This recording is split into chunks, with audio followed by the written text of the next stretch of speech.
Hello and welcome to Not So Awesome Review. And today we are looking at All-Star Batman Volume 2 Ends of the Earth by Scott Snyder and all of these other artists and stuff.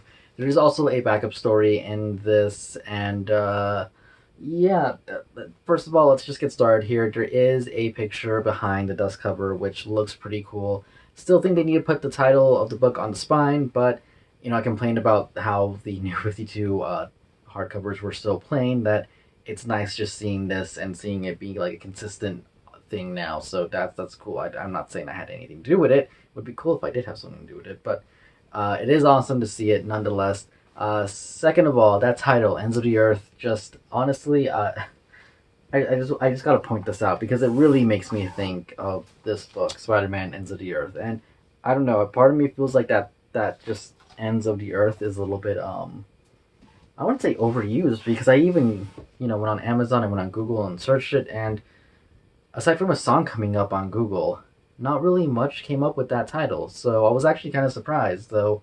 Yeah, kind of funny that Spider-Man Ends of the Earth from a few years ago, and now this thing. But yeah. So this is Volume 2 of All Star Batman, and I don't remember exactly what I said in my Volume 1 review for All Star Batman. It wasn't my kind of Batman book because it was just so oddly written.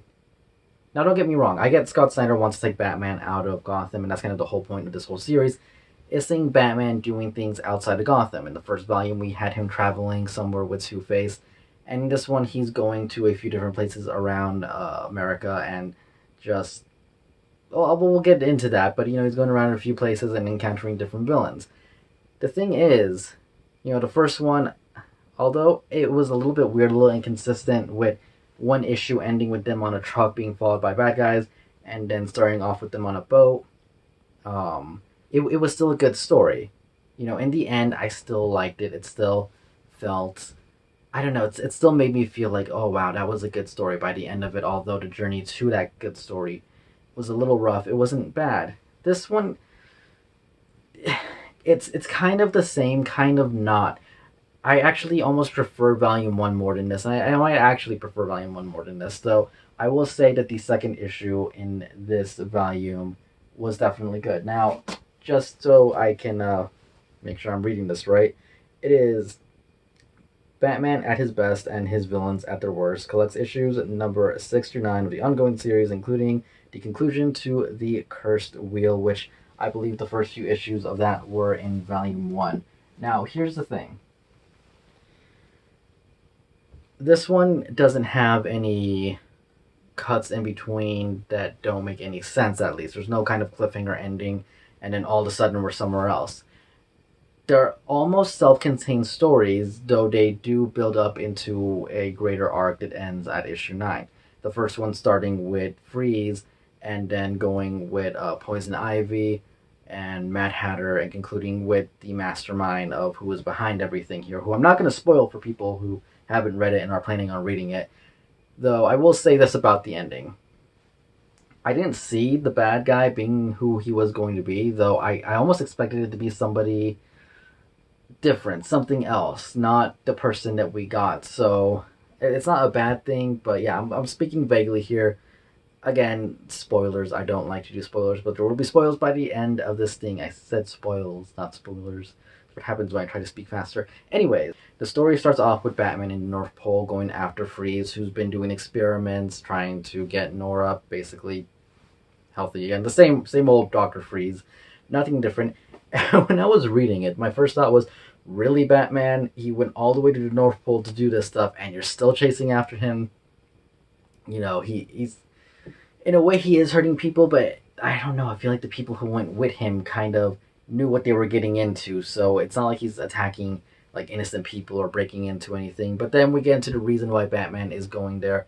It involves a virus, which basically leads on to the rest of the series, and it's interesting. The art in it, I will say, for that first story is pretty good. I like it. It's different. It is very different, but it's good. It has like a nice quality to it. I just really liked it. You guys can see it. Just I think the atmosphere of it being surrounded in snow and everything like that what's going on. I think the art really lend itself well in that regard.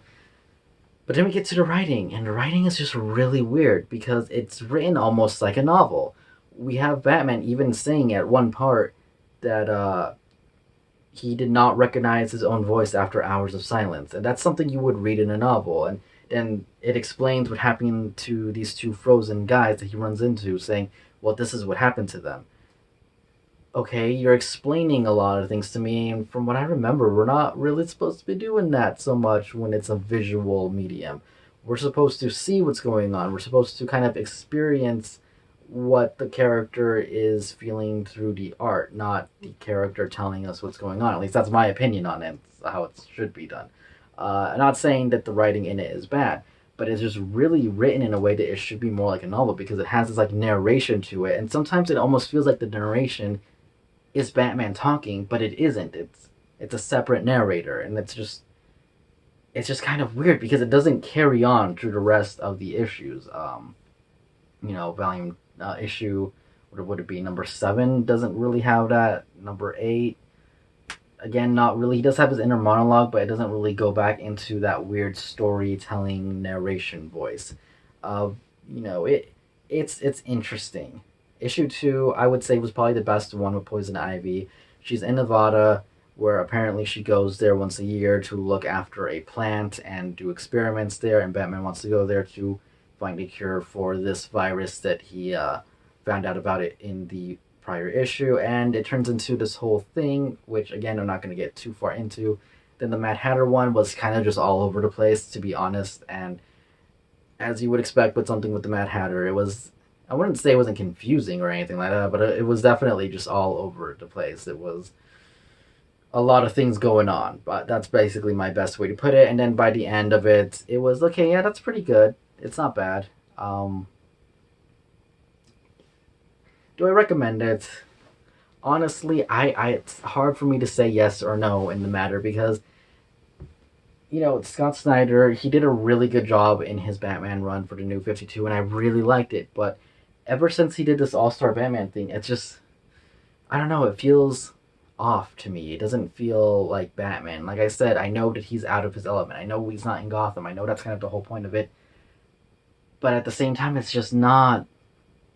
I don't know. It's so different that it's just weird. Do I recommend it? Yes and no. It's not a bad story. It's a decent enough story that you might want to pick up if you find it discounted, or just not at full retail like you will at maybe a discounted comic book store, In Stock Craze or Amazon, somewhere like that. The backup story conclusion was probably the best part of this entire volume. It involves Duke and kind of a fallout of what happened with the Riddler and stuff still going on. And it was really interesting. It was actually really good, and I really liked the backup story. Uh, Getting this volume alone for that backup story might actually be worth it. It explores Duke's character a little bit more with Batman and hostages and stuff like that. Classic Batman stuff that you would kind of expect, and it was done really well, and I do recommend it. Um, yeah, like I said, it's hard to recommend, but getting into spoilers here so I can stop limiting myself and just get into it and tell you why it's so weird is, like I said, spoilers for everybody. There's the major spoilers, like that. I'm not even gonna not attempt to like hide anything. The bad guy here is Ra's al Ghul, and I don't know. I feel like it was a really missed opportunity for it to be somebody else because at the end of the day, reading all of it, finding out okay, there's a virus that was unleashed from Freeze doing all these experiments, and I think it was melting bodies or something, and Batman either gets the disease. I wasn't even clear about that part. Did Batman get the virus and transfer it, or did the other people get the virus? There was like a weird military kind of thing attacking the base where Freeze was, and it almost looked like Batman died, but obviously he didn't die, and that was a little bit weird. And then, we find out, okay, issue 2, the virus has spread. We find out about this little girl who's gotten it, and how Batman wants to save her and is trying to kind of tell Poison Ivy that like, hey, this girl has the virus, all this stuff, trying to make her feel better. Like, I need help. I need that plant. I need to try and synthesize a cure for it. And after a little bit, she does kind of give in, even though they are attacked and all this stuff happens. and we find out, oh, actually, we're pretty sure that girl he was talking about died hours ago in the beginning when you saw it at 17 hours or something, and then we count down backwards, not forwards, so yeah, that was depressing, but that's probably why it was such a good issue, because I actually didn't expect that. The girl that they were talking about that he wants to save, I didn't expect her to actually be dead. So I will give you that I did not see that coming. Anyways, with the whole Mad Hatter thing, it I don't even know what to say about it. I honestly don't. I will say though, it was a really cool shot in the beginning where Batman's kind of just like coming out of like this little lake, river, whatever it is, out of the water and onto dry land. It was a really cool shot. Why was Batman in the water all the way submerged in the first place though? He came out of it kind of like super villain or horror movie villain style, like Creature of the Black Lagoon, like walking out of the freaking ocean onto dry land style, and it was just why?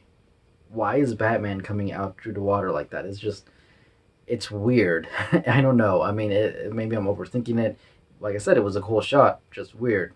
And yeah, just I don't know. This whole entire volume. I'm not saying I'm not a fan of it, but I'm not as excited as I was before with Scott Snyder's work. Back when he was doing the New 52 Batman, I would want to make sure I went to the comic book store and got that issue of Batman the week it came out. With this, I don't even think I finished the first story arc in single issues, though I might have it. I want to say I do, and I still ended up, putting it down and saying, you know what, I can wait for this in trades because it's just not that amazing. It's not as good as when he was working on just the regular Batman series. That's my opinion. Maybe you guys will like this. I don't know. At least they got rid of the whole traveling buddy aspect of the last story arc because I'm not a fan of those kind of stories. I'm just never have been.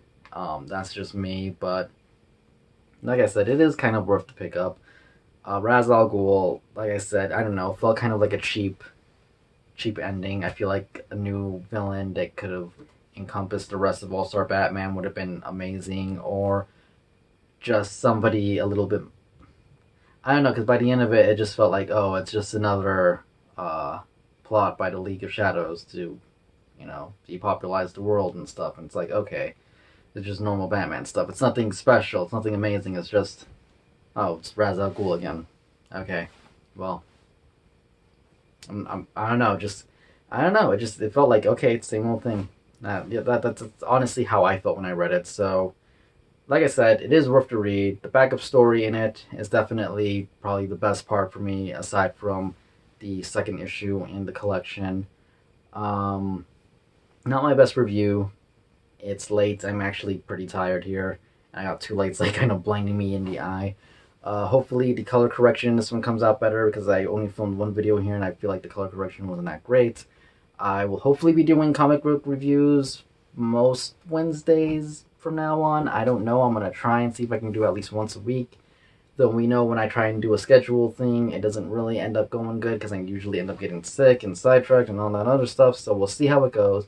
Anyways, other thing I want to say is thanks for 1,000 subscribers. I'm going to make a video on that pretty soon. I figure I'm reaching, 500 video uploads on this channel pretty soon. And it's going to be 5 years that I've been on here, so I might as well do it all together sometime next month. So, yeah, I'll look forward for that video. Subscribe for more, and yes, there will be more figure reviews and stuff like that coming soon. And, yeah, thanks for watching. See you guys later. Goodbye.